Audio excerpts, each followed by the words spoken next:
العلی العظیم من الشیطان اللعین الرجیم بسم اللہ الرحمن الرحیم الحمد للہ الذی ہدانا لہذا وما كنا لنهتدي لولا أن هدانا الله لقد جاءت رسل ربنا بالحق الصلاة والسلام على صاحب الدين والإسلام والحل والحرام والركن والمقام والصلاة والصيام والسجود والقيام والشريعة والأحكام والحجة والبرهان والمحبة والعرفان والحق والبيان والكتاب والقرآن سيدنا ونبينا وشفيعنا ومولانا ومولى الثقلين جد الحسن والحسين أبي القاسم محمد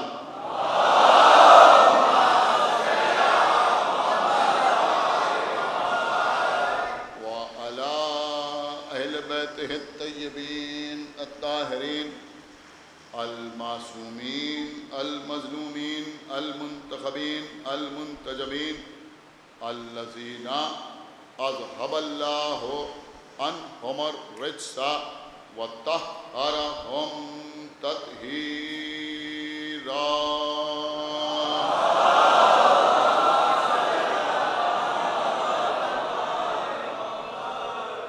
ولعنة الله على أعدائهم وقتلتهم وغاصبي حقوقهم ومنكري فضائلهم ومصائبهم أجمعين من الآن إلى يوم الدين اللهم عذبهم عذابا يستغيث منه أهل النار آمين رب العالمين أما بعد فقد قال الله سبحانه تبارك وتعالى في كتابه المجيد وفرقانه الحميد وقوله الحق بسم الله الرحمن الرحيم يوم ندعو كل أناس بإمامهم صلوات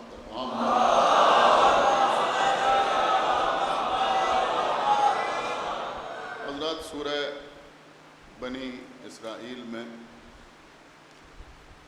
ارشاد اقدس الہی ہو رہا ہے کہ یوم یعنی روز قیامت ندعو ندا دی جائے گی آواز دی جائے گی بلایا جائے گا پکارا جائے گا کل اناسم تمام کے تمام انسانوں کو بے امامہم ان کے امام کے ساتھ عزیزو اس سال اس عشرہ مجالس کا عنوان ہے امام اور امت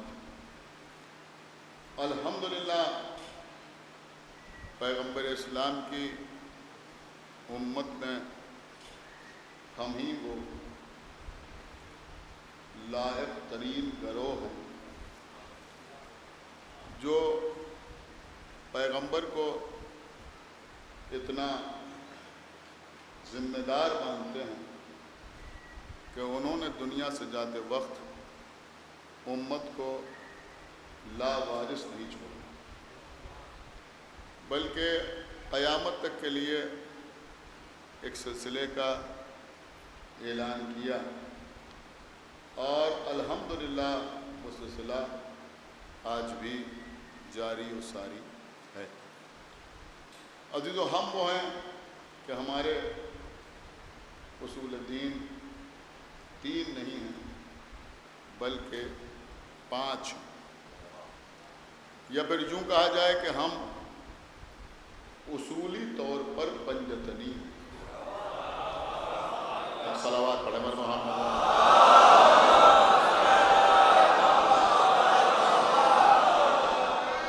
ہم نہ صرف یہ کہ اللہ کو ایک مانتے ہیں بلکہ ہم اللہ کو عادل مانتے ہیں۔ توحید کے بعد ہم عدل کے قائل ہیں، اور عدل کے بعد ہمارے اصول دین میں نبوت کا تذکرہ ہوتا ہے، اور نبوت کے بعد امامت اور پھر قیامت۔ یعنی ہمارے یہاں قیامت سے پہلے امامت ہے۔ وہ اور لوگ ہیں جن پر امامت کا نام سن کے قیامت ٹوٹ پڑتی ہے۔ صلوات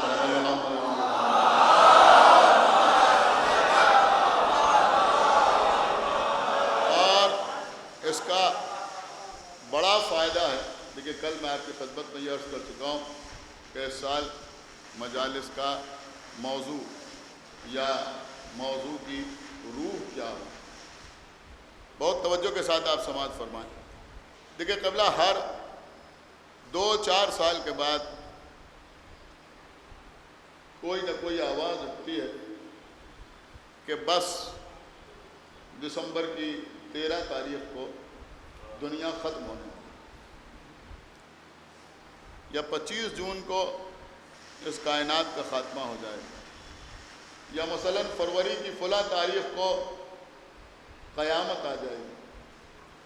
ٹی وی پر ڈیبیٹس ہونے لگتی ہیں، اخبارات میں مضامین چھپنے لگتے ہیں، اور اس طرح کی فورکاسٹ کرنے والوں کے سلسلے میں لوگ قصیدے پڑھنے لگتے ہیں۔ انہوں نے پہلے کہا تھا لہذا فلاں اور فلاں ملک کے درمیان جنگ ہو گئی، انہوں نے پہلے ہی کہا تھا لہذا وہ بیماری پھیل گئی، وہ وبا پھیل گئی، انہوں نے بہت پہلے یہ کہا تھا لہذا فلاں ملک میں انقلاب پیدا ہو گیا، لہذا اب یہ کہہ رہے ہیں کہ فلاں تاریخ کو قیامت آئے گی، تو قیامت آئے گی ضرور۔ لوگ گھبرانے لگتے ہیں، پریشان ہونے لگتے ہیں، لیکن الحمدللہ ہم کبھی اس طرح کی کسی بات سے پریشان نہیں ہوتے کہ فلاں تاریخ کو قیامت آ جائے گی یا فلاں مہینے میں قیامت آ جائے گی، اس لیے کہ ہم اچھی طرح جانتے ہیں کہ قیامت آنے سے پہلے امامت آئے گی۔ ایک صلوات نمبر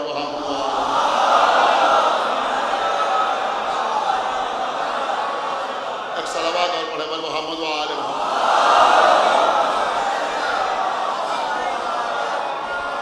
چونکہ اللہ کے رسول کی وہ حدیث ہمارے سامنے ہے کہ پیغمبر نے فرمایا کہ اگر قیامت کے آنے میں ایک دن بھی باقی ہوگا تو اللہ اس دن کو اتنا طویل کرے گا کہ ہمارا قائم ظہور کرے گا۔ ایک صلوات پر محمد و آل۔ دیکھیے عزیزوں، اس سال یہی موضوع ہے، اور انشاءاللہ آپ کی خدمت میں یہی موضوع 9 محرم تک جاری و ساری رہے گا۔ دیکھیے، جب ہم اپنے امام کی بات کرتے ہیں اور خاص طور سے ان کی غیبت کا تذکرہ کرتے ہیں تو لوگ بہت سے اعتراضات کرتے ہیں۔ ان اعتراضات کے جواب ہم بھی اپنے لیول سے، اپنے معیار سے دیتے رہتے ہیں، لیکن جیسا کہ میں آپ کی خدمت میں پہلے بھی عرض کر چکا ہوں کہ ہمارے بزرگ علماء نے کسی مسئلے کو تشنا نہیں رکھا۔ جتنے اعتراضات آج کل لوگ کرتے ہیں، جتنے سوالات ہمارے عقائد کے سلسلے میں لوگ پیدا کرتے ہیں، ان سب کے جوابات ہمارے بزرگ علماء دے چکے۔ سرکار حجت کے لیے سب سے زیادہ، دیکھیں بچے بہت غور سے آج کی مجلس سنیں، سب سے زیادہ مستند اور معتبر اور مفصل کتاب ہے کمال الدین و تمام النعمہ۔ یہ کتاب شیخ صدوق علیہ الرحمہ نے تحریر کی۔ شیخ صدوق کسی مقامی مولوی کا نام نہیں ہے، بہت بڑی شخصیت کے حامل ہیں شیخ صدوق علیہ الرحمہ۔ آپ مختصر میں یوں سمجھیں کہ جن مراجع کرام کی، جن علماء کی آپ تقلید کرتے ہیں، وہ علماء، ہم آپ نہیں، وہ علماء شیخ صدوق علیہ الرحمہ کی تحریروں سے استفادہ حاصل کرتے ہیں۔ اتنی بلند شخصیت ہے شیخ صدوق علیہ الرحمہ، اور شیخ صدوق علیہ الرحمہ غیبت صغریٰ سے بہت قریب تر، لہذا بہت معتبر اور بہت مستند۔ انہوں نے کتاب لکھی کمال الدین امام آخر کے سلسلے میں، اور بہت کچھ انہوں نے اپنی کتاب پہ تحریر کیا۔ اور جو اعتراضات اس وقت، دیکھیے یہ جملہ اگر آپ نے محسوس کر لیا تو شاید آپ خاموش نہ رہیں، کہ جو اعتراضات امام کے سلسلے میں اس وقت ہوئے تھے وہ بھی، اور قیامت تک جتنے اعتراضات لوگوں کی زبان سے ممکن ہیں ان سب کا جواب انہوں نے اپنی کتاب میں تحریر کیا۔ ایک صلوات پڑھیں ہمارے محمد و آل محمد۔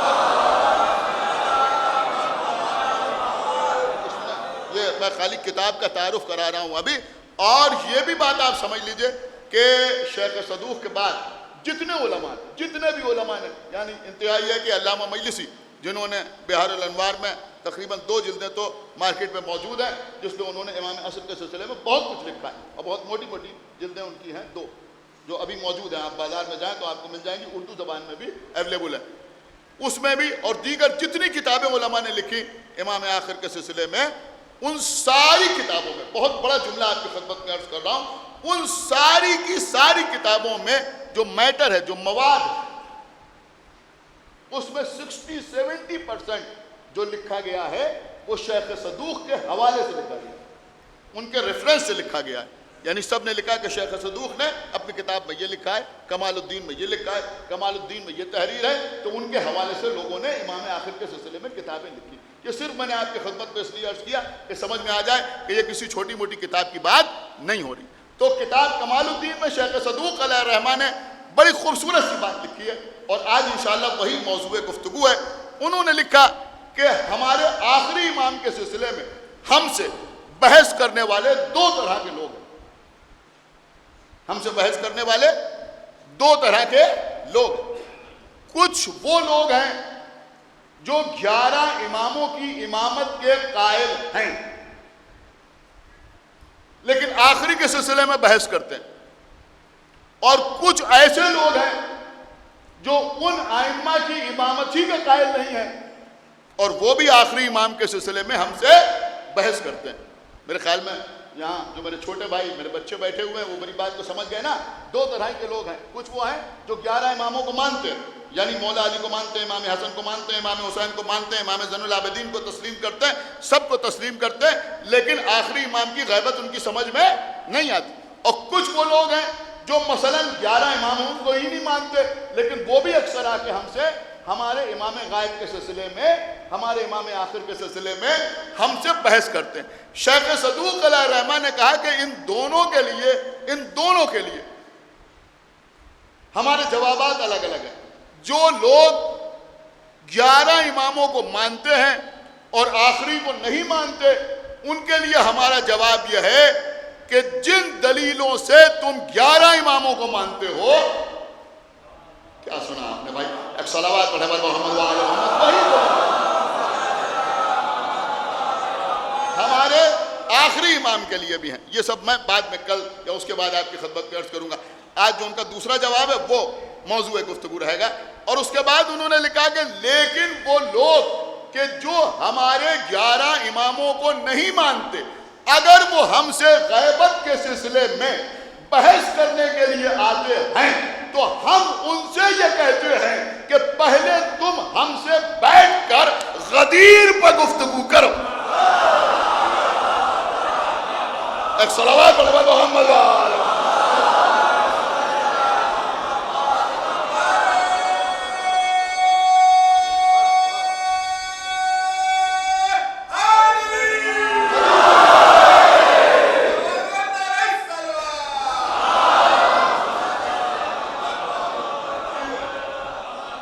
میرے خیال میں سارے حضرات نے محسوس نہیں کیا، بڑی قیمتی بات میں عرض کر گیا کہ پہلے ہم سے بیٹھ کے غدیر کے سلسلے میں گفتگو کرو، اور جب غدیر تمہاری سمجھ میں آ جائے تب امام کی غیبت کے سلسلے میں ہم سے بات کرنا۔ اس کے بعد انہوں نے جو مثال دی وہ غضب کی مثال دی۔ انہوں نے کہا کہ اگر کوئی یہودی آ کر ہم سے یہ کہے، دیکھیں اب دیکھتا ہوں کون سمجھدار خاموش رہتا ہے، انہوں نے کہا اب اگر کوئی یہودی آ کے ہم سے یہ کہے کہ ہم آپ سے نماز کی رکعتوں کے سلسلے میں بحث کرنا چاہتے ہیں، تو ہم اس سے یہ کہیں گے کہ پہلے تم محمد کی نبوت کے قائل ہو جاؤ، پھر نماز کے سلسلے میں بحث۔ صلوات پڑھو محمد وآل محمد۔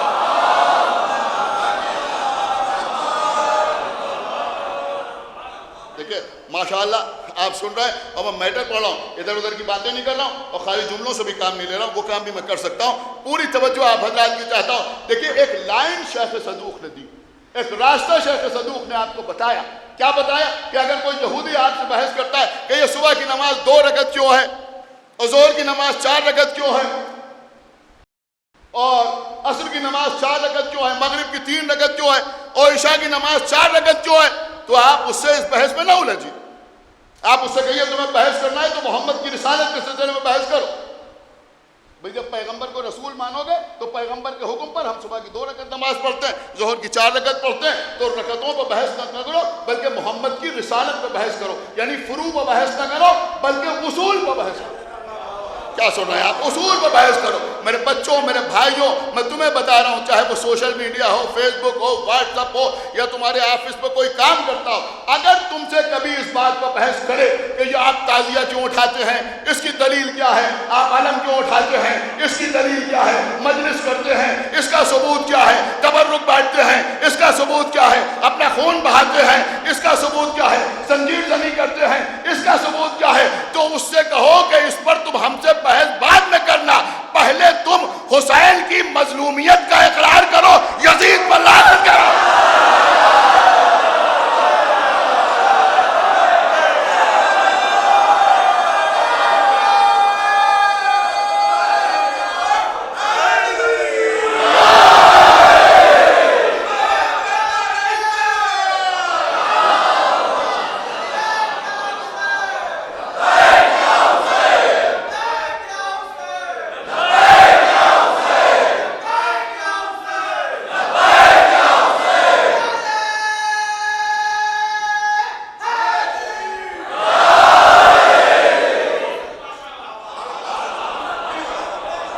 پہلے ہم سے اس پر بات تو کرو، جب تمہاری سمجھ میں وہ آ جائے تب ہم سے پوچھو کہ یہ تعزیہ کیا ہے، تب ہم سے پوچھو کہ یہ عالم کیا ہے، تب ہم سے پوچھو کہ یہ عزاداری کیا ہے۔ پہلے بات جو کرو وہ اسی کے اوپر بات کرو، اس پر بعد میں بات کرو۔ تو شیخ صدوق نے لکھا کہ بھائی غیبت پر بات کرنے سے پہلے غدیر پر بات کرو۔ اور دیکھیں یہ انہوں نے یوں ہی نہیں کہا، ہمارے اور آپ کے چھٹے امام امام جعفر صادق علیہ السلام۔ یہ میں اس لیے عرض کر رہا ہوں کہ ابھی کچھ دن پہلے کچھ آوازیں اس قسم کی بھی اٹھنے لگی تھی کہ بھائی اپنے امام، اپنے زمانے کے امام کا ذکر کیا جائے، یہ ہر وقت علی علی کیا ہے؟ پکارنا ہے تو اپنے زمانے کے امام کو پکاریے، یہ یا علی مدد کیا ہے؟ اسی کا جواب شیخ صدوق دے رہے ہیں۔ آپ غور نہیں کر رہے ہیں، میں کیا عرض کر رہا ہوں، خدا کے لیے تھوڑا سا بیدار ہوئیے۔ اسی کا جواب شیخ صدوق دے رہے ہیں کہ بھائی اگر غدیر ہی سمجھ میں نہ آئی تو غیبت کیا سمجھ میں آئی؟ اگر غدیر ہی سمجھ میں نہ آئی تو غیبت کیا سمجھ میں آئے گی؟ آپ نہ سمجھیں گے تو کون سمجھے گا؟ سنیے ابھی تو نہیں سمجھا تھی جو ہی نہیں پڑھتا۔ ہمارے اور آپ کے چھٹے امام امام جعفر صادق علیہ السلام نے ارشاد فرمایا، دیکھتا ہوں کون سمجھدار خاموش رہتا ہے، آپ کے چھٹے امام نے ارشاد فرمایا کہ اول کی معرفت کے بغیر آخر کی معرفت قابل قبول نہیں ہے۔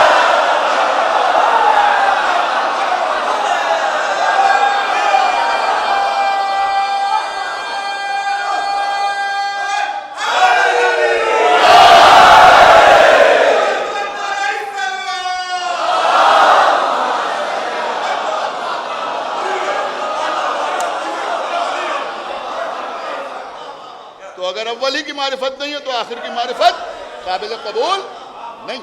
اب آپ سوچ رہے ہوں گے کہ یہ غدیر کا غیبت سے تعلق کیا ہے. میں بھی آپ کی خدمت میں عرض کر رہا ہوں. دیکھیں آج کچھ نئی چیزیں انشاءاللہ آپ اپنے ساتھ لے کے جائیں گے, اور یہاں آیا کیجئے تو بہت ہوشیار ہو کے آیا کیجئے, پورے اٹینشن کے ساتھ مجلس سنیں, اور جو لوگ آن لائن سن رہے ہیں بہرحال وہ تعداد بہت زیادہ ہے تو وہ بھی سنیں. بہت قیمتی بات میں آپ کی خدمت میں عرض کر رہا ہوں. دیکھیں قبلہ غدیر کا غیبت سے کیا تعلق, غدیر کا غیبت سے تعلق سنیے. سارے کے سارے فرقوں کے علماء نے یہ تحریر کیا کہ اللہ کے رسول نے فرمایا کہ میرے بعد تمہارے درمیان میرے 12 اوصیاء ہوں گے, یعنی 12 امام. پھر کسی دن عرض کروں گا اس کے سلسلے میں تفصیلات. کہے تو سب نے 12. تین راستے ہیں. ایک غدیر کا راستہ, ایک سقیفہ کا راستہ, ایک طریقت کا راستہ, صوفیہ کا راستہ. سنیے حضرت, ایک غدیر کا راستہ, ایک سقیفہ کا راستہ, ایک طریقت کا راستہ. پیغمبر نے کہا 12 ہوں گے. 12واں وہ ہوگا جو اس وقت آئے گا جب دنیا ظلم و جور سے بھر جائے گی. وہ دنیا کو اسی طرح عدل و انصاف سے بھر دے گا جیسے وہ ظلم و جور سے بھری ہوئی ہوگی. میرا چیلنج ہے اس وقت کی مجلس سے کہ نہ سقیفہ والوں کے سلسلے میں کوئی 12واں ایسا ہے جو آج موجود ہو. کیا سن رہا ہے یہ مجمع بھائی, خدا کے لیے بیدار ہو کر سنیے. نہ ان کے سلسلے میں کوئی 12واں ایسا ہے جو آج موجود ہو, نہ طریقت والوں کے سلسلے میں کوئی ایسا پیر موجود ہے جو آج موجود ہو. اگر موجود ہے تو غدیر والا. بھائی صلوات پڑھے محمد و آل محمد. اگر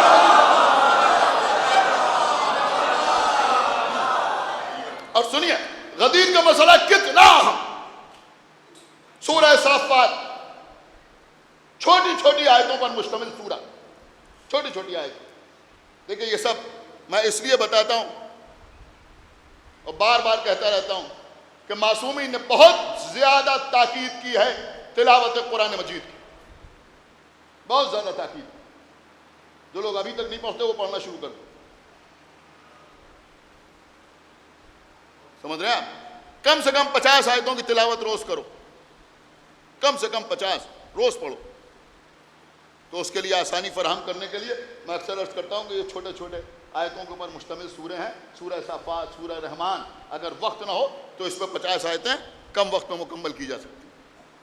تو سورہ صافات, سورہ صافات کی آیت, روز قیامت کا منظر بیان ہو رہا ہے. اللہ کہہ رہا ہے وقفوہم انہم مسئولون. انہیں روکو, انہیں ٹھہراؤ, ان سے سوال کیا جائے گا. روز قیامت جب نفسا نفسی کا عالم ہوگا, باپ بیٹے کو نہ پہچانے گا, بیٹا باپ کو نہ پہچانے گا, بھائی بھائی سے باخبر نہ ہوگا, زوجہ شوہر کی فکر نہ کرے گی, شوہر زوجہ کی طرف پلٹ کے نہ دیکھے گا, پیر اپنے مرید پر لعنت کر رہا ہوگا, جو قرآن, اور مرید اپنے پیر سے پیچھا چھڑا رہا ہوگا.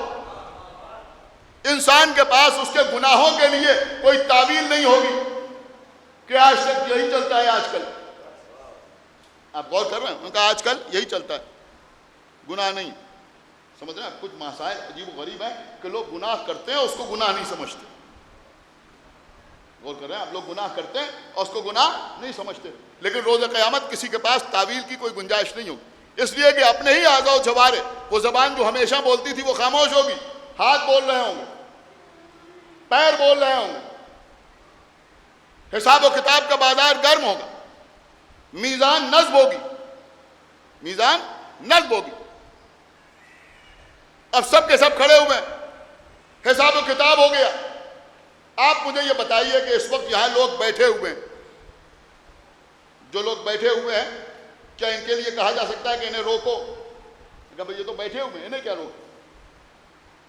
جاتے ہوئے لوگوں کو روکا جائے گا نا. آپ شاید سمجھ نہیں رہا میں کیا عرض کر رہا ہوں. بھئی جو جا رہا ہے اسی کو تو روکا جائے گا نا, یہ جو رکا ہوا اسے روکا جائے گا. تو یہاں تو لوگوں کا عالم یہ ہوگا کہ ایک پیر زمین پر رکھتے ہوں گے اور زمین ایسے چل رہی ہوگی کہ دوسرا پیر اٹھا لیں گے, پھر دوسرا پیر رکھیں گے, پھر یہ پیر اٹھا لیں گے. یہ سب قیامت کے مناظر بیان ہوئے. اب یہاں بھی حساب و کتاب ہو رہا ہوگا.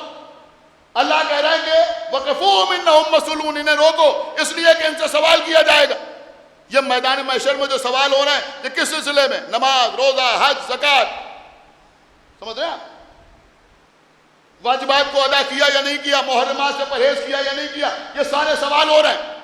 یہاں پہ نہیں کہا جا رہا وقفوہم انہم مسئولون، یہ کوئی اور منظر ہے. اب یہاں کے امتحان میں جو پاس ہو جائیں گے، کچھ غور کر رہے ہیں آپ؟ جن کی نیکیوں کا پلہ بھاری ہوگا، نہیں غور کر رہے ہیں آپ؟ جن کے گناہوں کا پلہ ہلکا ہوگا، جو گناہگار ہیں جہنم میں جانے والے، وہ تو چلے ہی جائیں گے جہنم میں. اور میں عرض کروں گا کہ وہ جہنم میں جائیں گے نہیں، انہیں تو لے جایا جائے گا جہنم میں.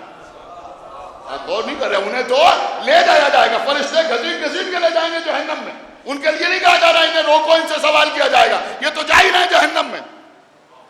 اب جو یہاں کے امتحان میں پاس ہو گئے، نمازیں بھی پڑھی، روزہ بھی رکھا، حج بھی کیا، واجبات کو ادا بھی کیا، محرمات سے پرہیز بھی کیا، اب جب یہاں کلیئر ہو گیا معاملہ تو اب یہ دوڑتے ہوئے جنت کی طرف چلے.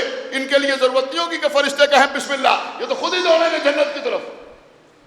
اب ان کے لیے اللہ کہہ رہا وقفوہم انہم مسئولون، انہیں روکو اس لیے کہ ان سے سوال کیا جائے گا. انہیں روکو اس لیے کہ ان سے سوال کیا جائے گا. میں بڑی قیمتی بات آپ کی خدمت میں عرض کر رہا ہوں. لوگوں کو یہ غلط فہمی ہے کہ ہمارا عقیدہ یہ ہے کہ نماز نہ پڑھو، روزہ نہ رکھو، حج نہ کرو، زکوٰۃ نہ ادا کرو، محرمات سے پرہیز نہ کرو، واجبات کو ادا نہ کرو، صرف علی کی ولایت کے قائل ہو جاؤ، جنت پہ چلے جاؤ گے. ہمارا عقیدہ سینہ ٹھوک کے یہ ہے کہ واجبات کو ادا بھی کیا ہو، محرمات سے پرہیز بھی کیا ہو، زندگی بھر نماز بھی پڑھی ہو، روزہ بھی رکھا ہو، لیکن اگر علی کی ولایت کا قائل نہیں ہے تو جنت.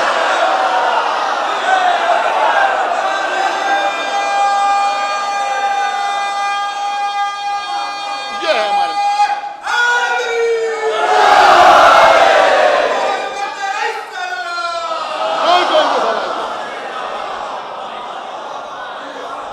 ایک صلوات اور پڑھے محمد و آل محمد. ایک صلوات اور پڑھے محمد و آل محمد.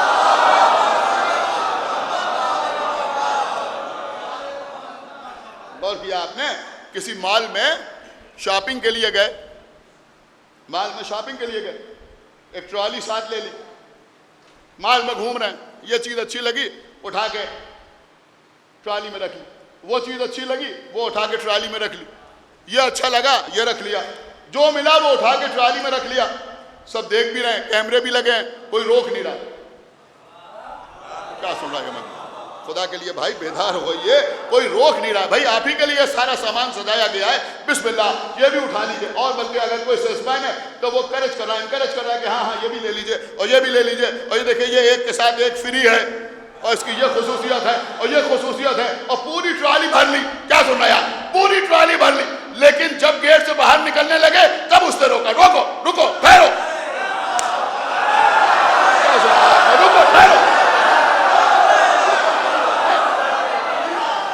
ارے بھیا پہلے نہیں روکا، پہلے نہیں ڈھورایا، اب کیوں ٹھہرا رہا ہو؟ کہ بھائی سارا مال جمع کر لیا، قیمت بھی دی ہے یا نہیں دی ہے؟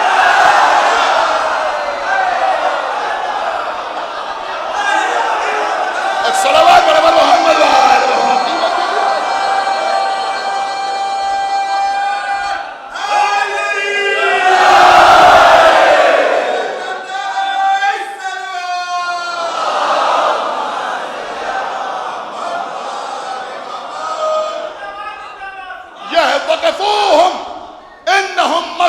انہیں روکو اس لیے کہ ان سے سوال کیا جائے گا. نماز پڑھی، روزہ رکھا، حج کیا، یہ اتنا جو انبار اعمال کا لگا لیا، اس کی قیمت یعنی اقرار ولایت علی بھی ہے یا نہیں ہے؟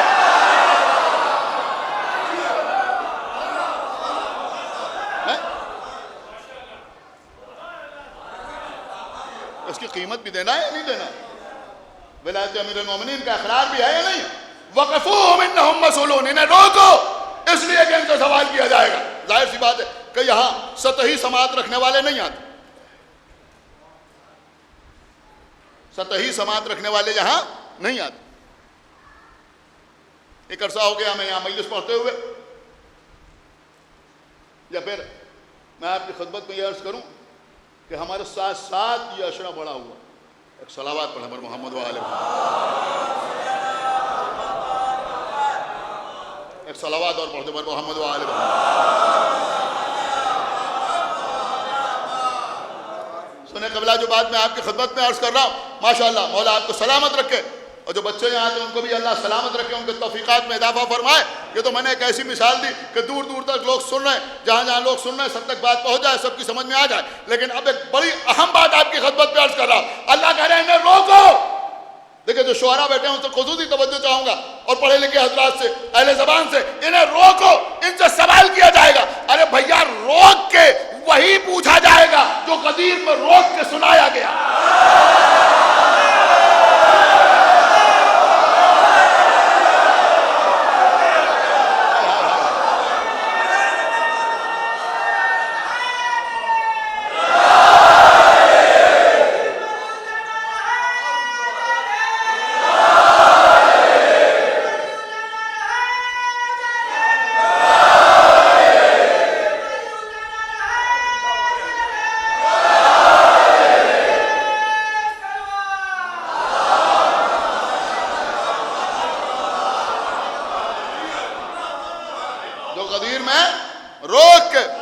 سنایا گیا۔ اس سلسلے کی کچھ باتیں انشاءاللہ آگے بھی آپ کی خدمت میں عرض کروں گا۔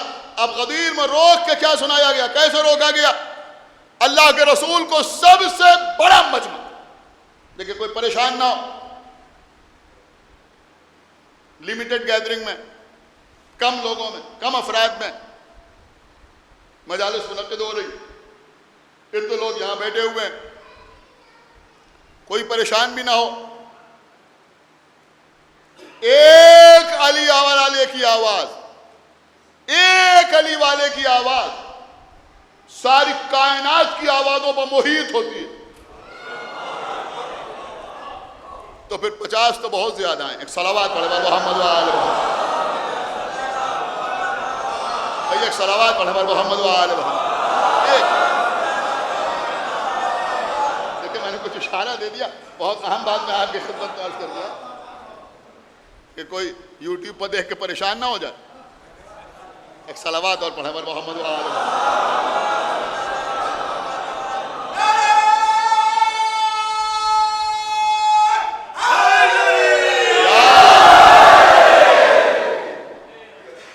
جو جہاں جہاں سن رہا ہے، آن لائن سن رہا ہے، وہ بھی نعرے کے جواب ضرور دے بس۔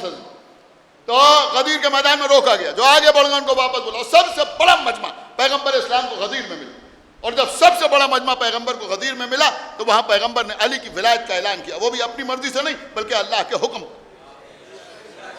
یا ایھا الرسول بلغ ما انزل الیک من ربک وان لم تفعل فما بلغت رسالتہ واللہ یعصمک من الناس۔ اے رسول پہنچا دیجئے وہ پیغام جو آپ پر آپ کے رب کی جانب سے نازل کیا جا چکا، اگر آپ نے یہ نہ پہنچایا تو گویا آپ نے کار رسالت انجام نہیں دیا۔ 1.25 لاکھ حاجیوں کے مجمع میں پیغمبر نے مولا علی کو ہاتھوں پر اٹھایا اور دکھایا، امن کن تو مولا فرمایا۔ لیکن اب میں چاہ رہا ہوں کہ یہیں پر رک جاؤں کہ روکا گیا تو کیسے روکا گیا، کیسے روکا گیا، کیسے؟ کہ سلمان و ابو ذر، بلال، اللہ کے رسول کا حکم، لوگوں کو بلاؤ بلاؤ۔ کیسے بلاؤ؟ کہا بات ہو حی علی خیر العمل، نہیں غور کیا آپ؟ حی علی خیر العمل، حی علی خیر العمل۔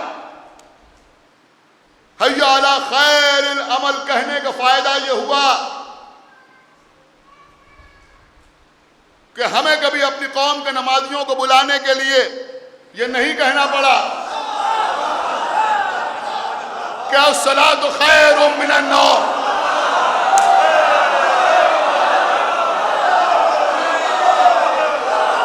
ایک صلوات پڑھے بر محمد و آل محمد۔ حی علی، سنیں قبلہ، حی علی خیر العمل، یہ بھی الحمدللہ ہماری قوم کی پہچان۔ اور دیکھیں یہ غدیر ہی کا اثر ہے، یہ غدیر ہی کا اثر ہے کہ جس اذان میں حی علی خیر العمل ہے اسی اذان میں اشہد ان علی ولی اللہ ہے۔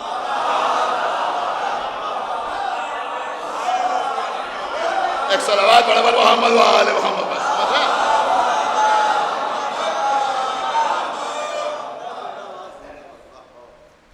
اس وقت تک ہماری اذان ہی نہیں ہوتی جب تک اشہد ان محمد رسول اللہ کے بعد ہم نہ کہیں اشہد ان علی ولی اللہ و وصی رسول اللہ و خلیفتہ بلا فصل. دیکھیں خدا کے لیے نماز پڑھیے، اذان دیجئے، مسجدوں کو آباد کیجئے. میں بار بار کہہ رہا ہوں مسجد میں جا کے نماز پڑھیے. جماعت سے نماز ہو رہی ہے تو وہاں جماعت میں جا کے نماز پڑھیے. یہ میرا پیغام ہے. اگر جماعت ہو رہی ہے تو جا کے پڑھیے. میں بہت بڑی بات آپ کی خدمت میں عرض کر رہا ہوں. اگر آپ امام جماعت سے راضی نہیں بھی ہیں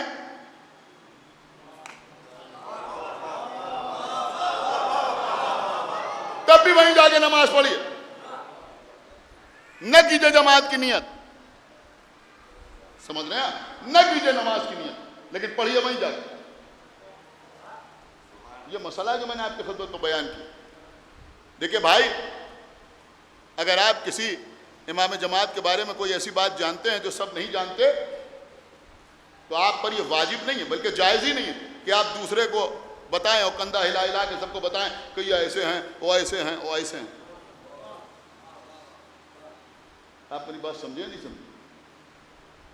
یعنی اگر کوئی فتنہ پھیلا رہا ہے، فساد پھیلا رہا ہے، وہ سب الگ ایکسیپشنل کیس ہیں. ورنہ یہ نہیں کہ آپ اس کو سب کو بتائیں کہ بھئی ایسے ہیں اس لیے نہیں، بلکہ آپ خود اگر احتیاط کرنا چاہتے ہیں آپ بھی جا کے جماعت پہ کھڑے ہو جائیے، آپ فرادہ کی نیت کیجئے، نماز پڑھیے، چلے آئیے. اسلام جو ہے وہ اختلاف کو بڑھاوا نہیں دیتا. میری بات سمجھیے، اسلام اختلاف کو بڑھاوا نہیں دیتا. نہیں، جاؤ جا کے کھڑے ہو جاؤ، ٹھیک ہے تم نہ پڑھو جماعت سے نماز نہ پڑھو، تم سمجھتے ہو جماعت سے نماز نہ پڑھو، چلے آؤ، لیکن فرادہ کی نیت سے پڑھو، مگر جاؤ جا کے پیچھے کھڑے ہو کے نماز پڑھو. مسجدوں میں جائیے، نماز پڑھیے، نماز کو قطعاً ترک نہ کیجیے. اس لیے کہ نماز روزانہ وہ واحد وسیلہ ہے جو دن میں 5 مرتبہ بندے کو اہل بیت سے قریب کرتا. ایک صلوات پڑھو محمد و آل محمد.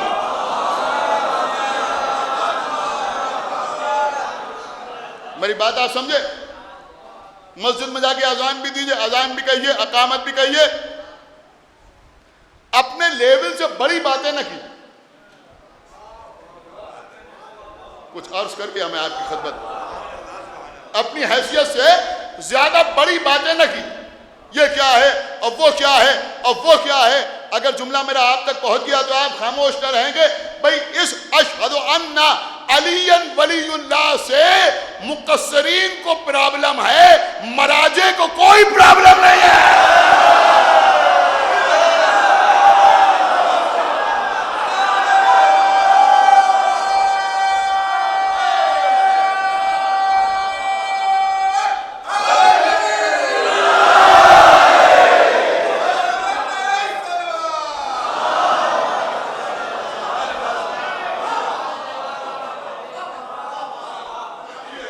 وجہ کی بات، فضول کی بات، کسی کو کوئی پرابلم نہیں، کسی کو کوئی پرابلم نہیں. سمجھ رہے ہیں؟ آپ اذان جیسے دیتے ہیں، الحمدللہ آپ کو اذان آپ کے گھر میں آپ کے ماں باپ نے سکھائی، لہذا اسی طرح اذان دیجئے، ویسے ہی اقامت کہیے. اب آپ اذان میں مولا علی کی ولایت کا اعلان کرتے ہیں، ان کی وصایت کا اعلان کرتے ہیں، ان کے خلیفہ بلا فضل ہونے کا اعلان کرتے ہیں. آپ سمجھے یہ کیا ہے؟ اشہد ان لا الہ الا اللہ وحدہ لا شریک لہ. یہ وحدہ لا شریک لہ کیا ہے؟ سمجھ رہے ہیں؟ ہم اس بات کی گواہی دیتے ہیں کہ وہ ایسا احد ہے، ایسا واحد ہے جس کا کوئی شریک نہیں ہے. اسی مزاج کی گواہی ہے، خلیفتہ بلا فصل. ہائے ہائے ہائے، آپ نے غور ہی نہیں کیا میں کیا عرض کر گیا. ارے بھیا، غدیر جو ہے وہ صرف علی کی خلافت کو ثابت نہیں کرتی بلکہ علی کی خلافت بلا فصل کو ثابت کرتی. کہ کوئی فصل نہیں ہے بیچ، رسول اللہ کے بعد ڈائریکٹ، رسول کے بعد فوراً. الحمدللہ ہم بیچ میں کسی کو تسلیم نہیں کرتے، بالکل صاف صاف ہم کسی کو تسلیم نہیں کرتے. اس پہ کوئی رعایت نہیں، کوئی مروت نہیں. تو آپ کہتے ہیں حی علی خیر العمل. اب سنیے, لوگ کہتے ہیں صاحب آپ اذان پہ نہیں پڑھتے, نماز پہ نہیں پڑھتے. ہم آپ کو بتا رہے ہیں, دیکھیے یہی تو راستے ہیں اہل بیت تک پہنچنے, یہی راستے. اذان میں حی علی خیر العمل غدیر کی یاد دلاتا ہے. پھر آپ کہتے ہیں اقامت. اقامت میں اور اذان میں کوئی بہت زیادہ فرق نہیں, بس وہاں 2 بار اللہ اکبر کہنا ہے, اذان میں 4 مرتبہ اللہ اکبر. اشہد ان لا الہ الا اللہ 2 بار وہاں 2 بار یہاں. اشہد ان محمد رسول اللہ, میں جیسے بتا رہا ہوں ویسے آپ کتاب میں جا کے دیکھیے گا, 2 بار وہاں 2 بار یہاں. اشہد ان محمد رسول اللہ 2 بار وہاں 2 بار یہاں. پھر مولا کائنات کی ولایت کی گواہی خلیفۃ و بلا فضل تک 2 بار وہاں 2 بار یہاں. سنیے میری بات سمجھیے, 2 بار وہاں 2 بار یہاں. پڑھیے گا جا کے فرق کیا ہے. میں کہا سب کچھ ویسے ہی ہے, صرف اللہ اکبر 2 بار کہا جائے گا اور قد قامت الصلاۃ کہا جائے گا, جو اذان میں نہیں. لا الہ الا اللہ اذان میں 2 بار, اقامت میں 1 بار. الحمدللہ سب کو معلوم ہے جو کچھ میں بتا رہا ہوں. لیکن اقامت میں 2 بار آپ کہتے ہیں قد قامت الصلاۃ. خدا کے لیے بہت توجہ کے ساتھ سنیے, ہو سکتا ہے بہت سے لوگوں کے لیے بالکل نئی بات ہو جو میں عرض کرنے جا رہا ہوں. سنیے گا کہ قد قامت الصلاۃ. شیخ صدوق نے اپنی کتاب میں لکھا کہ جب ہمارے امام تشریف لائیں گے اور ظہور فرمائیں گے تو آسمان سے فرشتہ ندا دے گا قد قامت الصلاۃ. نہیں ابھی تو آپ سے یہ امید نہیں تھی کہ اتنی آسانی سے سنیں گے کہ فرشتہ آواز دے گا قد قامت الصلاۃ. اگر کوئی سمجھنا چاہتا ہے تو سمجھے کہ اسی وقت معلوم ہوگا کہ صلاۃ کے حقیقی معنی کیا ہے.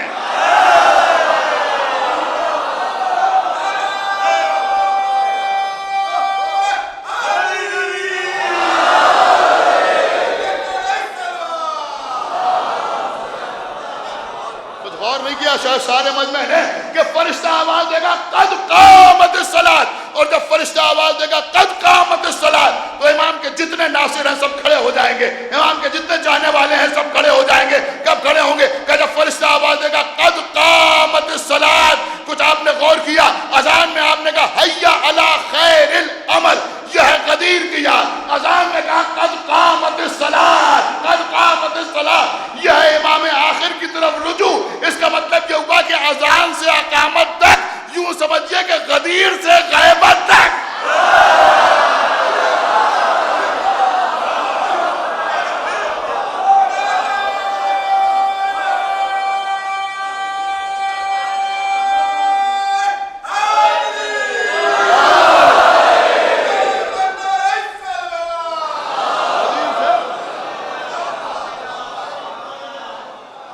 اللہ اکبر. نماز پڑھنے والے یہاں بیٹھے ہوئے ہیں, دیکھیں سنیے, اس رخ سے بھی نماز پڑھیے. نماز پڑھنے والے بیٹھے ہوئے ہیں, اذان ہو گئی, اذان کے بعد صلوات پڑھی, دعا کی, اس کے بعد بیٹھے ہیں مسجد میں, سب کے سب مصلی پر بیٹھے ہیں. یہ تو مولانا نے خود اقامت کہنا شروع کی, یہ جو مکبر ہے اس نے اقامت کہنا شروع کی. اب اس نے اقامت شروع کی, اس نے کہا 2 بار کہا اللہ اکبر اللہ اکبر. ہم بیٹھے ہوئے, سنی نہیں رہا یہ مجمع میں کیا عرض کر رہا ہوں. اگر ایسے سنا آپ نے تو ہم پڑھ چکے. اس نے کہا اللہ اکبر اللہ اکبر. دیکھیں جو نماز پڑھتے ہیں وہی سمجھ سکتے ہیں میری بات کو. یہی تو شکایت ہے بھائی کہ نماز پڑھ کے بھی اگر آل محمد سمجھ میں نہ آئے.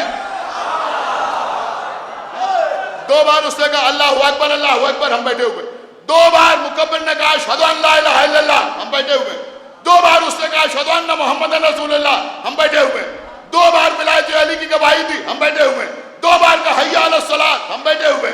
2 بار کا حی علی الفلاح. ہم بیٹھے ہوئے. 2 بار کا حی علی خیر العمل. ہم بیٹھے ہوئے. جیسے کہ قد قامت الصلاۃ.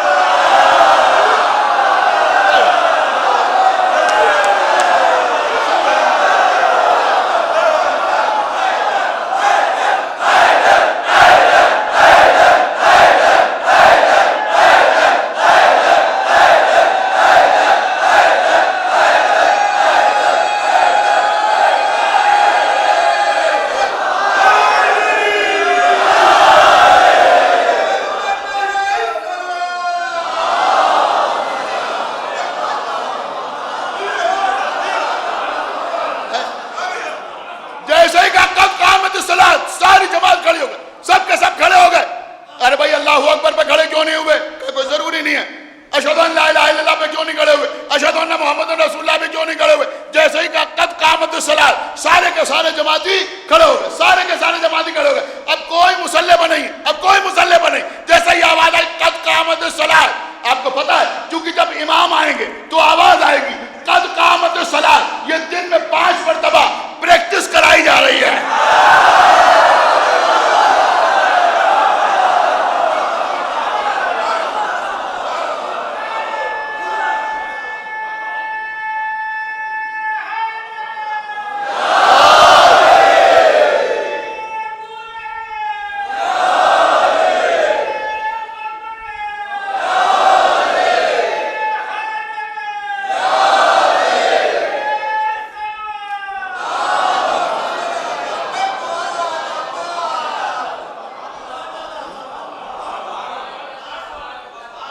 یہاں میرے بزرگ بیٹھے، میں موضوع سے الگ تو نہیں، ایک صلوات پڑھا محمد و آل محمد. دن میں 5 مرتبہ پریکٹس ہو رہی ہے کہ جب امام کی آواز آئے تو تم کاہلی نہ کرو. جب امام کا ظہور ہو، فرشتہ آواز دے قد قامت الصلاۃ، تو کھڑے ہو جاؤ. بس امام کی آواز، امام کا بلانا. قسم خدا کی ہر ایک کے مقدر میں نہیں ہوتا لبیک کہنا. ہاں لبیک کہنے والے ایسے ہوتے ہیں کہ حسین اپنے دوستوں کی لاشوں کے درمیان آواز دیتے ہیں حل من ناصر ینصرنا، تو کٹی ہوئی گردنوں سے آواز آتی ہے لبیک یا ابن رسول اللہ لبیک.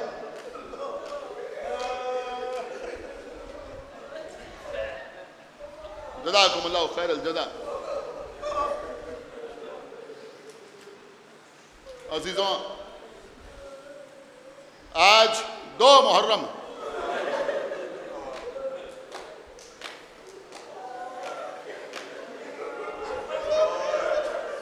آقا حسین نے نانا سے جو وعدے کیے تھے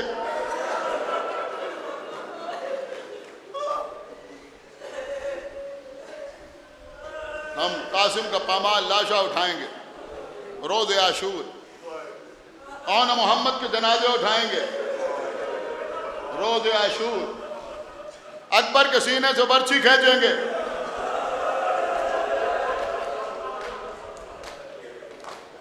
روز عاشور، علی اصغر کی قبر بنائیں گے روز عاشور، اپنا سر کٹائیں گے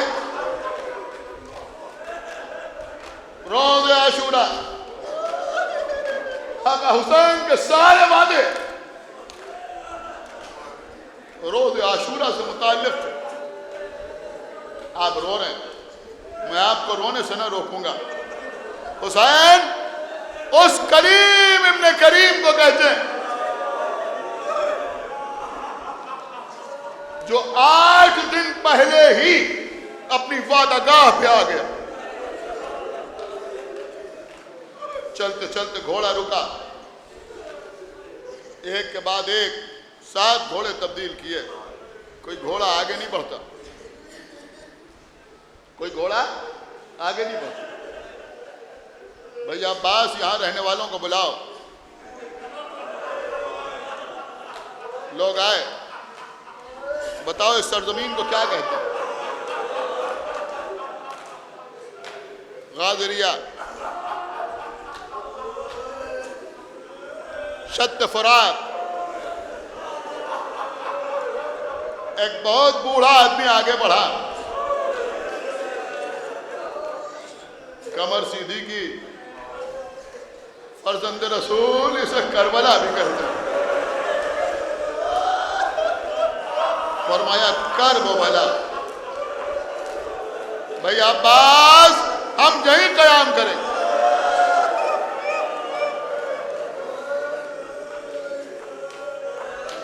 ہم یہیں قیام کریں.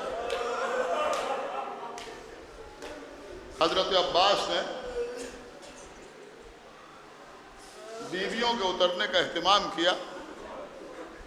بہت سرعت کے ساتھ سب سے پہلے بی بی زینب کے نام پر ایک خیمہ نصب کیا.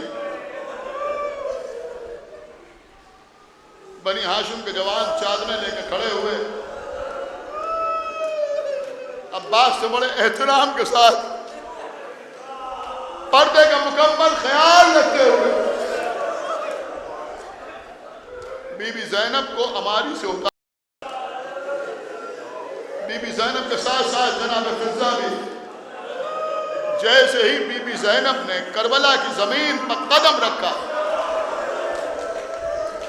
ایک زرد رنگ کا خاک کا بگولہ اٹھا اور بی بی کی چادر پہ آ کے رکا.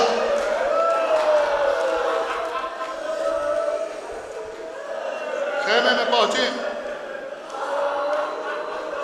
فضہ میرے بھیا حسین کو بلا دو. آقا حسین آئے. بہن زینب کیا بات ہے؟ کہ بھیا جیسے ہی میں نے اس سرزمین پر قدم رکھا، ایک زرد رنگ کا خاک کا بگولہ اٹھا میری چادر پہ آ کے رکا. اے بھیا یہ کیسی سرزمین؟ آنکھوں سے آنسو جاری ہوئے آقا حسین کی. بہن زینب یہ زمین ہی ایسی. اے بہن زینب اس سرزمین پر آدم آئے تو روئے، نوح آئے تو انہوں نے گریہ کیا، ابراہیم آئے تو انہوں نے آنسو بہائے، موسیٰ آئے تو روئے. اے بہن زینب کوئی اللہ کا نیک بندہ ایسا نہیں ہے جو اس سرزمین پہ آیا ہو اور رویا نہ ہو. عزیزوں روایتیں بھری پڑی.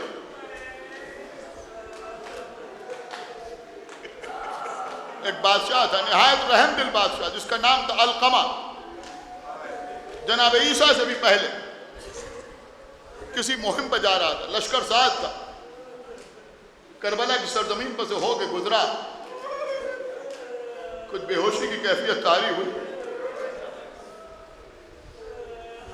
اس عالم میں ایسا محسوس ہوا کہ کوئی بتا رہا ہے کہ علقمہ جو وہ زمین ہے جہاں آخری نبی کا نواسہ پیاسا.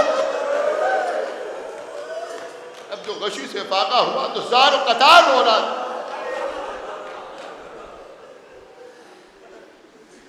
اس کے سپاہیوں نے آگے پوچھا کیا بات ہے، آپ کیوں رو رہے ہیں؟ کہ اس سرزمین پر آخری نبی کا نواسہ پیاسا مارا جائے. کوئی کہنے لگا اب ہم آگے نہیں جائیں گے. لوگوں نے کہا واپس چلیں، کہ نہیں واپس بھی نہیں جائیں گے. کہا پھر؟ کہا جاؤ جا کے معلوم کرو اس سرزمین پر دور دور تک کوئی نہر بہتی ہے، کوئی کنواں ہے، کوئی چشمہ ہے. لوگ گھوم کے آئے تو کوئی چشمہ نہیں، کوئی کنواں نہیں، کوئی نہر نہیں. کہا شاید اسی لیے نبی کا نواسہ پیاسا مارا جائے. پھر کہا تھوڑی اور دور چلے جاؤ. لوگ اور دور گئے، کئی میل دور جا کے واپس آئے. کسی نے آگے بتایا دور تقریباً 20 میل کے فاصلے پر ایک دریا بہتا ہے جس کا نام فرات. اس نے اپنے سپاہیوں کو حکم دیا کہ اس دریا سے ایک نہر کاٹ کے لاؤ. جو نہر اس سرزمین پر ہو کے بہے. وہ لوگ اس کام میں جٹ گئے. جب عزیزوں نہر کام مکمل ہو گیا، پانی کربلا کی سرزمین پر سے ہو کے بہنے لگا، تو علقمہ نے شکر کا سجدہ کیا کہ میرے مالک میں نے اہتمام کر دیا، اب تیرے نبی کا نواسہ پیاسا نہیں مارا جائے گا.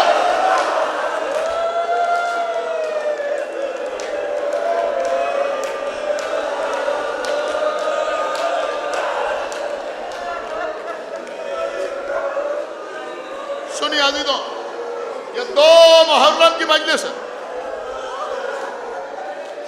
اب میں جو کچھ آپ کو سنانے جا رہا ہوں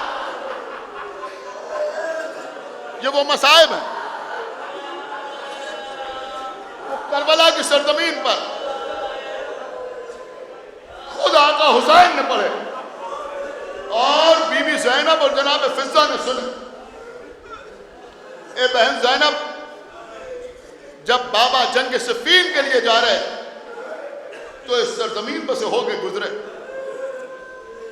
میرے بابا نے گھوڑے کو روکا، رونے لگے، گریہ کرنے لگے. ہمارے یاسر نے آگے بڑھ کے پوچھا یا علی آپ رو رہے ہیں؟ کہا ہاں میں رو رہا ہوں. کہا کیوں رو رہے ہیں؟ کہا اگر تمہیں بھی وہ معلوم ہوتا ہے جو میں جانتا ہوں تو تم بھی ایسے ہی روتے.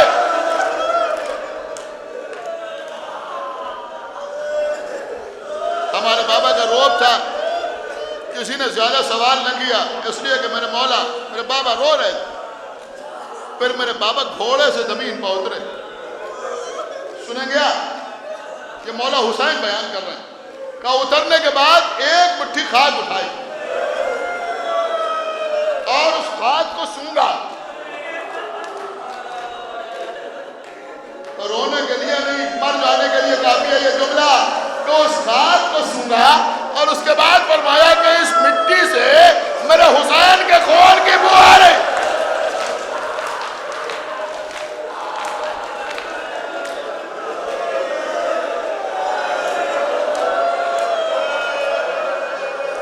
اے بہن زینب، میرے بابا کے اصحاب کو سمجھ نہیں پا رہے تھے کہ آج علی کیسی باتیں کر رہے ہیں۔ پھر میرے بابا نے کہا میں اس سرزمین پر کچھ دیر آرام کرنا چاہتا ہوں۔ کمبر نے آگے بڑھ کے کہا یا علی میں بستر بچھا دوں؟ کہا نہیں۔ مالک اشتر نے کہا یا علی تکیہ لے آئیں؟ کہا نہیں۔ عمار یاسر نے کہا یا علی آپ کو اوڑھنے کے لیے چادر لے آئیں؟ کہا نہیں، میں فرش خاک پر سونا چاہتا ہوں۔ اے بہن زینب، میرا بابا فرش خاک پر لیٹ گیا۔ اس کے بعد آواز دی میرے حسین میرے قریب آؤ۔ میں قریب آیا، کہا حسین میرے پہلو میں لیٹ جاؤ۔ حسین میرے پہلو میں لیٹے، میرے بابا نے میری گردن میں باہیں ڈال دی۔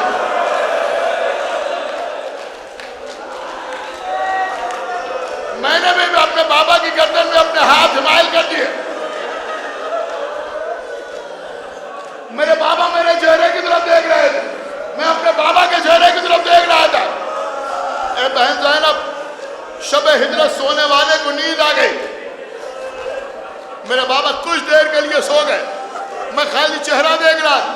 میں نے دیکھا میرے بابا سو تو رہے ہیں لیکن چہرے پر قلب کے آثار نمودار ہو رہے ہیں۔ اے بہن زینب، کچھ دیر کے بعد بابا گھبرا کے اٹھے۔ بھیا حسن آگے بڑھے، بابا کچھ دیر اور آرام کر لیجیے، تھک گئے۔ لیکن میرے بابا زار و قطار ہو رہے تھے۔ کہا بابا کیا بات ہے؟ کہا بیٹا حسن، میرے لال حسین، ابھی میں نے عجیب خواب دیکھا۔ کیا خواب دیکھا؟ کہا میں نے خواب میں دیکھا کہ لکوزر صحرا ہے۔ جب میں نے غور سے دیکھا تو صحرا نہیں تھا بلکہ خون کا موجیں مارتا ہوا سمندر تھا۔ بس آخری جملہ مجلس تمام ہو رہی ہے۔ اے بہن زینب، اے بہن زینب، میرے بابا نے کہا کہ میں نے دیکھا کہ اس سمندر کے کنارے کنارے درختان خرما لگے ہوئے ہیں۔ پھر میں نے اور غور سے دیکھا تو میں نے دیکھا کہ میرا حسین اس خون کے سمندر میں، سنیں گے آپ جملہ،